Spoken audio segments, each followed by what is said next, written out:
Pessoal, sejam muito bem-vindos ao canal. Quero começar perguntando quem aqui ainda acredita nas mentiras do desgoverno do Lula, pessoal? Foi pego mais uma vez em rede nacional espalhando um monte de desinformação. Isso que a grande mídia gosta de falar que o Bolsonaro que traz informação imprecisa.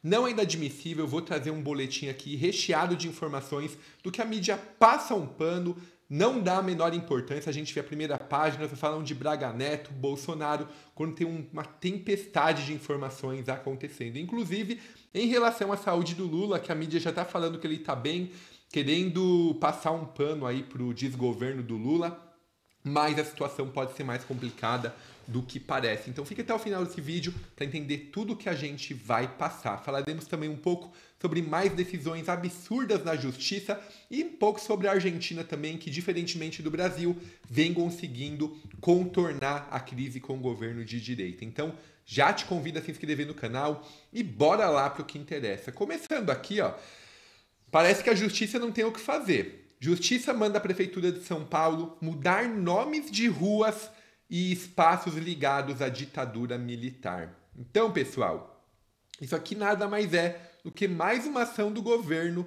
contra aí os conservadores. Lula está aproveitando que não tem maioria no Senado, na Câmara, não consegue aprovar nada, está governando via STF. Então, aqui lugares importantes como a Marginal Tietê, Avenida Presidente Castelo Branco, pessoal, o nome de um presidente vai ter que mudar. Ponte das Bandeiras, famosíssima, também vai ter que mudar de nome.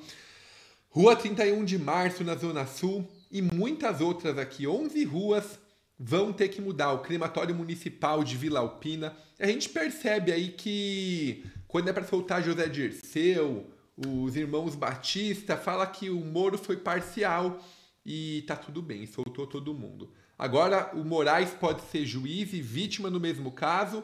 STF aprova como maioria para ele continuar como relator e acham que não tem parcialidade aí, né? Então, na justiça, mais uma vez, mais um exemplo mostrando que é totalmente parcial. A questão do Braga Neto a gente vê. O próprio Bolsonaro se manifestou. Como alguém pode hoje ser preso por obstruir investigações já concluídas? Então a gente sabe que no Brasil ficam pegando pelo em ovo. Quando o Homem-Bomba se explodiu lá na Praça dos Três Poderes, o Moraes, em menos de 12 horas, já falou que era culpa do Bolsonaro, já falou que tudo estava ligado com as manifestações do dia 8/1, ou seja, já tinha a decisão dele antes mesmo da polícia saber o que aconteceu, né? Então, pessoal, muito crítico. Enquanto isso, o governo Lula, dá uma olhada só. E se você não vê na primeira página aqui do jornal, tá? Brasil, um país com o maior imposto do planeta. Então a reforma tributária, pessoal, pode chegar a 28,6% o imposto IVA. Então o Brasil vai passar a Hungria aqui que tem 27%. Países como Dinamarca, Noruega, Suécia, que o IVA, Finlândia, que é 24, 25%, mas o país tem tudo público. Hoje a gente paga 28%, você vai no SUS, às vezes você faz um convênio, se você tem condição, porque o atendimento acaba não sendo bom. Escola, se coloca em escola particular também, que o ensino público é ruim.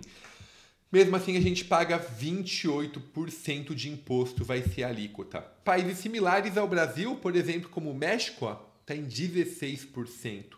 Então, o Lula, mais uma vez, quebrando um recorde negativo, largando um total pepino aqui na mão do brasileiro. Então, como disse um comentário aqui, o imposto é da Dinamarca, mas o serviço é do Sudão. Então, realmente, a situação tá feia.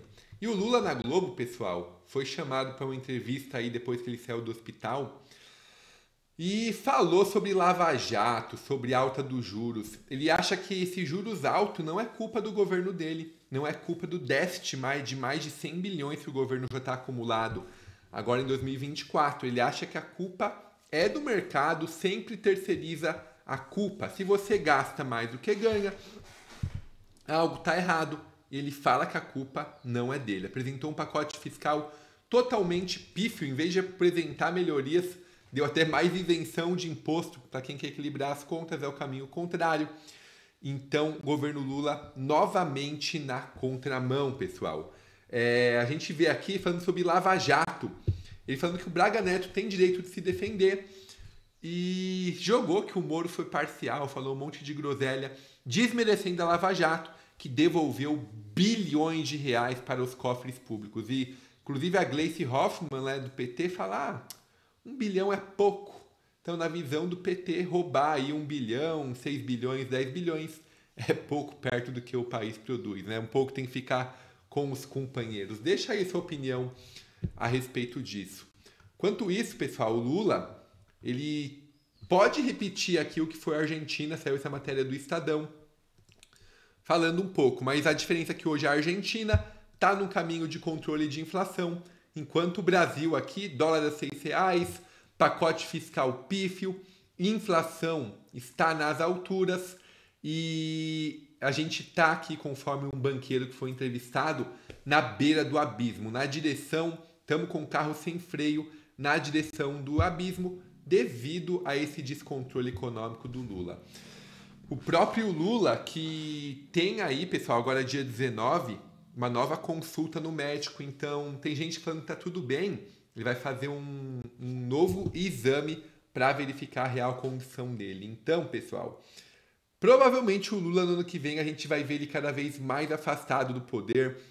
O Osmar Terra já havia falado que a situação dele era extremamente crítica e a população não ouviu. A grande mídia fica jogando como se estivesse tudo bem.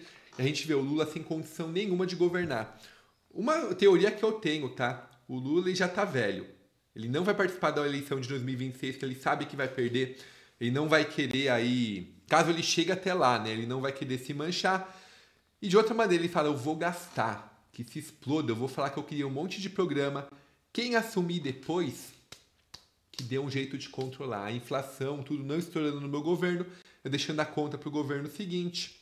Então esse vai ser meu legado. Então, na minha opinião, pessoal, o Lula já tá velho, ele vai querer tacar fogo no parquinho, vai querer gastar tudo, até o que tem, o que não tem, e vai colocar o Brasil cada vez mais à beira do precipício. Escuta o que eu tô falando.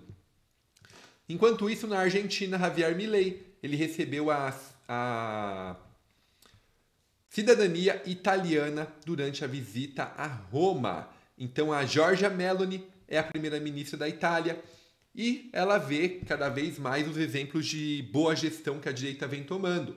Javier Milei na Argentina, o Bukele lá em El Salvador, que diminuiu drasticamente o índice de violência, que era um dos países mais perigosos da América Central, América do Sul. Hoje é um exemplo de segurança. Comprou Bitcoin que dobrou de valor. Imagine se o Brasil, com a riqueza que tem, tivesse comprado Bitcoin, pessoal. Estaria aí numa situação muito melhor, com investimentos, com a situação fiscal totalmente boa. Mas a gente tem um monte de dinossauro que só sabe passar a mão no Brasil e afundar o país cada vez mais. E a gente vê a Argentina aqui com o Milei indo no caminho totalmente contrário, enxugando a máquina pública. Não tem um partido grande, mesmo assim faz as coisas acontecerem, porque dá resultado. É disso que a Argentina precisa, não só agora, em 4 anos, mas precisa para continuidade, para o país crescer. Então esse é o boletim de hoje, espero que tenham gostado. Eu te espero aqui amanhã para mais informações.